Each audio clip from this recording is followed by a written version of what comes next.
"You need to move out," my mom announced, mid-bite of the Christmas turkey. "Really?" I replied, keeping my voice calm. "I pay the rent, the bills, and the groceries." The next morning, I packed and left without saying a word. My mother didn't even look up from the Christmas turkey when she said it. "You need to move out."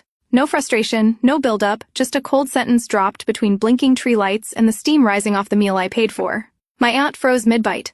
My sister stared at her plate like it might rescue her. I kept my voice steady even as something inside me snapped clean. The room smelled like cinnamon and pine, but all I could taste was betrayal. I didn't scream. I didn't argue. I just sat there realizing I'd been evicted from the home I was single-handedly keeping alive. Before I tell you the rest, tell me, where are you listening from? So, I know I'm not alone. And when you've heard my story, tell me, what would you have done in my place? My life didn't always look like a Christmas table where I was the only one paying for every warm light in the room. A year before that night, I was living in a small downtown apartment that felt like the first real space I'd ever built for myself. Quiet mornings, plants on the windowsill, secondhand furniture I'd refinished by hand. It smelled like fresh coffee and freedom. I paid every bill with money I earned in my IT work. And, for once, I felt steady. Then my mother called. Not the usual, "How are you?" kind of call. It was the kind that came in with uneven breathing and sentences breaking apart. She told me the house I grew up in, was weeks away from being lost. Mortgage late, utilities overdue, savings gone. She said she didn't know what to do.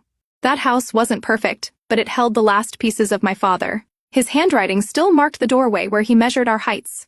His jacket still hung in the back of a closet carrying the faint scent of cologne. No one had had the heart to wash away. The thought of losing that place made something in my chest twist. So I moved back. My mother cried with relief, hugging me so tightly she almost knocked the breath out of me. She called me her lifeline. For a while, I believed her. I broke my lease, packed up my small apartment in a single weekend. I told myself it was temporary, just until she got back on her feet. My sister, still in college, thanked me for helping Mom through a rough patch. My aunt, the one who lived nearby, told me she admired my responsibility. But weeks turned into months, and gratitude turned into expectation. I paid the mortgage, then the electricity, then the phone plan, then the groceries, then the little things my mother claimed she needed. The pricey creams, the upgraded internet plan, the dinners she hosted for friends where I did all the shopping and cooking. Whenever I gently asked if she'd applied for any new jobs, she sighed like I was stressing her out. "It's hard for someone my age," she'd say, leaning back on the couch I bought under the lights I paid for. My sister would tell me, "Just be patient. Mom's overwhelmed." But the truth was simpler. I was no longer a daughter helping her family. I had become the engine of the entire household, and everyone expected me to keep running. The shift didn't happen overnight. It crept in quietly, the way cold seeps through old windows slow enough that you don't notice until you're shivering. It started with the internet. One evening, while I was logged in for an after-hours server issue, my mother stormed into the hallway. She didn't yell, but her voice had that sharp edge she used when she wanted to cut without looking like she was cutting. "Ever since you moved in with all your gadgets, this house runs slower than molasses. I can't even watch my shows." Her shows, the ones streamed on the upgraded plan I paid for. Then came the dishwasher. I'd come home from a 10-hour shift to see the clean light blinking and my mother leaning against the counter on her phone. "Oh, good," she'd say. "You can unload it." "My back's acting up today." Her back miraculously never acted up on shopping days with friends. My sister, still seeing our mother through soft lenses, repeated her favorite line whenever I confided in her.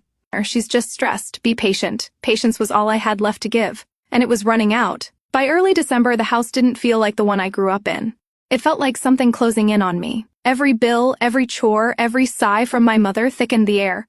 I kept telling myself Christmas would ease things, that celebrating together might remind us we were still a family. So, I threw myself into preparing dinner. I cooked the turkey, baked the casseroles, bought ingredients from the nicest market in town. I even picked out a small gift for my mother and sister, wanting to believe generosity might bridge the growing distance. When Christmas Eve arrived, the house glowed, lights blinked on the tree, the table was set, and the food smelled warm and familiar. My aunt came over to join us, cheerful and unsuspecting. For a moment, I let myself breathe. But beneath the surface, I felt it, the tension tight as wire, and then the wire snapped. My mother didn't lift her eyes when she said it. "You need to move out?" No warning, no explanation. Just the words laid down like a final decision already made. The knife in her hand glinted under the dining room lights. My aunt stopped chewing. My sister stared straight down. And there I was, sitting at the table. I paid to keep standing. I could have shouted. I could have asked why. I could have begged for basic fairness. Instead, I felt a strange calm settle over me. "Really?" I said quietly. I pay the rent, the bills, and the groceries. My mother shrugged, the most casual dismissal I'd ever seen in my life. It wasn't anger. It was indifference, like I'd served my purpose, and my expiration date had arrived. And that was the moment right there at that Christmas table when something in me stopped trying to hold us together. I didn't leave the table in a storm. I didn't slam a door or break a plate the way my mother would later claim. I simply stood up, pushed my chair back quietly, and excused myself. My aunt watched me go with wide, unsure eyes. My sister pretended not to notice. In my old bedroom, the one with the floral wallpaper I hated. Since middle school, I sat on the edge of the bed and waited for the tears that never came. All I felt was an emptiness so clean it almost scared me. A year of excuses of swallowed frustration of doing everything for the family had finally burned itself out. So, I made a decision. I pulled my suitcase from the closet. It was dusty, untouched since I moved back home to rescue my mother from losing the house. I wiped it off with my sleeve and set it open on the bed. I didn't pack sentimental things. I packed the essentials, the clothes I actually wore, my laptop, my chargers, a few personal items. Everything else suddenly felt heavy, tied to a life that had been draining me instead of holding me. For the first time in a long time, the next step was mine. I booked a week at a motel across town. The confirmation email hit my inbox like the first breath after being underwater too long. I waited until the house was silent, until the wine had pulled my mother into her usual deep sleep before slipping out. The snow was falling in soft waves, the kind that hushed the entire world under the glow of the porch lights. It almost looked peaceful, almost. I drove away without looking back. The motel room was small and smelled faintly of old carpet, but it was the first space in months where no one sighed loudly at me for breathing wrong. I slept for 10 hours straight. The next morning, I waited for a message from someone, my mother, my sister, anyone to notice I was gone. But the phone stayed silent. Day 2, day 3, nothing. It wasn't relief anymore. It was clarity. My absence wasn't a crisis to them. It was a convenience. And then, in the middle of scrolling through apartment listings, my sister finally texted me. "You won't believe what Mom is telling everyone." The lies were almost theatrical. According to my mother, I had screamed, broken things, stormed out, abandoned her with no warning and no money. She had already called relatives. They were rallying to her side. It wasn't enough for her to push me out. She needed to rewrite the story. Something tightened inside me. Not rage, but resolve. If she wanted a story, I'd give them the truth. And I'd let the truth do what I no longer had the energy to argue. I didn't fire back at my mother's lies. Not at first. I let them sit, let them grow, let them spread until the picture she painted was so exaggerated that even people who adored drama started to raise their eyebrows. Meanwhile, I stayed in that tiny motel room surrounded by quiet that felt both foreign and familiar. I went to work. I kept searching for apartments. I waited for the storm she created to reach me. And it finally did. The first sign was my aunt, the one who lived out of state, calling me, her voice soaked in judgment. "I heard you threw a tantrum on Christmas," she said. "Your mother is devastated. How could you walk out on her like that after everything she's done for you, everything she's done for me?" I almost laughed. Almost. But instead of fighting, I just listened. Let her speak. Let her believe the script my mother had fed her because I was done arguing behind closed doors. If I said one word in anger, it would be twisted.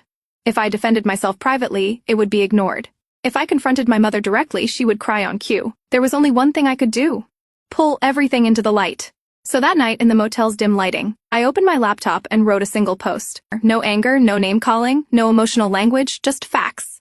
A clean timeline of the year I paid every bill, every grocery trip, every payment that kept the house afloat. I wrote how Christmas dinner unfolded with no shouting, no scene, no broken dishes. I wrote that I left quietly because I was told to leave. Then I ended it with one sentence. "I'm safe, and I hope we all find honesty from here forward." I hit post. Then I turned off my phone.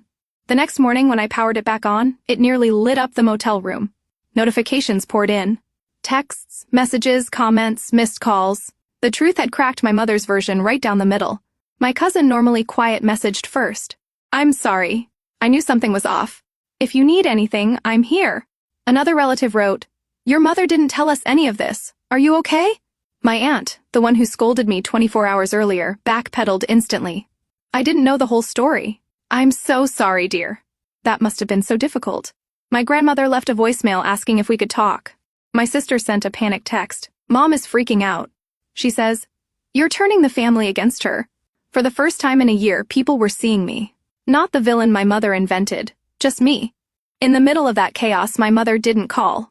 Not that day, not the next, but a week later, on a gray afternoon, when I had just moved into my new studio apartment. A bright space with big windows, cheap flooring, and air that felt like possibility, someone knocked on my door. A soft, deliberate knock. I knew who it was before I opened. My mother stood there in the hallway, holding a bakery pie in a plastic container like it was a peace treaty. Her makeup was carefully done, her expression arranged into something between sadness and hope. "I heard you moved here," she said with a soft smile. "Thought I'd stop by." I brought dessert. I stepped outside and closed the door behind me. Not rudely, but firmly. This wasn't a visit she earned the right to step into. She lifted the pie slightly. "Aren't you going to invite me in?" "It's cold." I didn't answer her question. Instead, I asked my own. "Did you come to apologize?" Her face flickered just for a moment like a candle trying to stay lit. But instead of humility, indignation rose. "Well," she said slowly, "I don't think I need to apologize. We both made mistakes. But that post you made, that was hurtful. You embarrassed me." There it was. The truth, not the emotional kind, but the structural core of who she was. She wasn't sorry for what she'd done. She was sorry she had been exposed. I breathed in deeply. The hallway smelled faintly of someone's cooking, and something metallic from the elevator.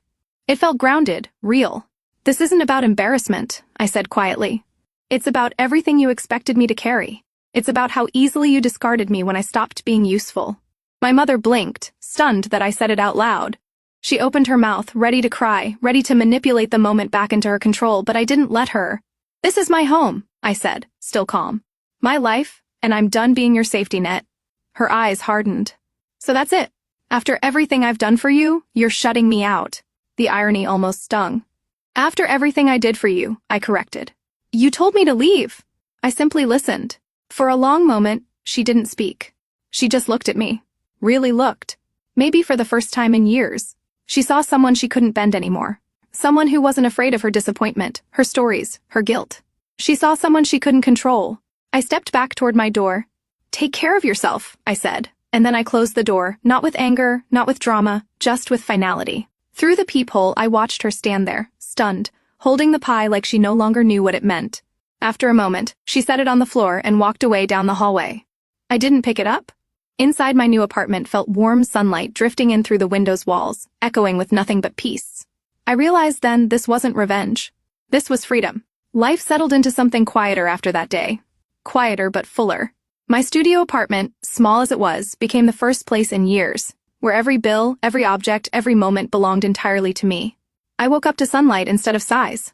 I made coffee the way I liked it. I worked without being accused of using up the internet. Silence finally felt peaceful, not weaponized. Word traveled through the family, of course. Some relatives stayed neutral. Others reached out, offering support now that the truth had aired. My grandmother asked to meet for lunch. My cousin helped me move the last box from storage. My aunt from out of state apologized again, this time without excuses. My sister was the one who changed most. She started coming by for coffee, asking how I budgeted, how I found the apartment, how I knew it was time to leave. One afternoon, she whispered, "She's starting to turn on me now." I squeezed her hand. "When you're ready," I told her, "I'll help you pack." For the first time in a long time, our family wasn't built on fear, just truth. Christmas used to feel like obligation to me, like a stage where I had to perform the role of the dependable daughter. Now it feels different. Not because the season changed, but because I finally did. What I learned is simple. Love without respect is just dependency. Family without boundaries is just a trap. And sometimes the bravest thing you can do is walk away quietly and let the truth speak louder than you ever could. My mother still tells her version of the story, I'm sure, but it no longer defines me. I have my own home, my own peace, and the freedom to build a life that isn't measured by how much I can carry for someone else. If you've ever had to pull yourself out of a family that kept taking without giving back, you're not alone. Tell me where you're watching from and share your story in the comments. I read every single one. And if this story resonates with you, hit subscribe so you don't miss the next.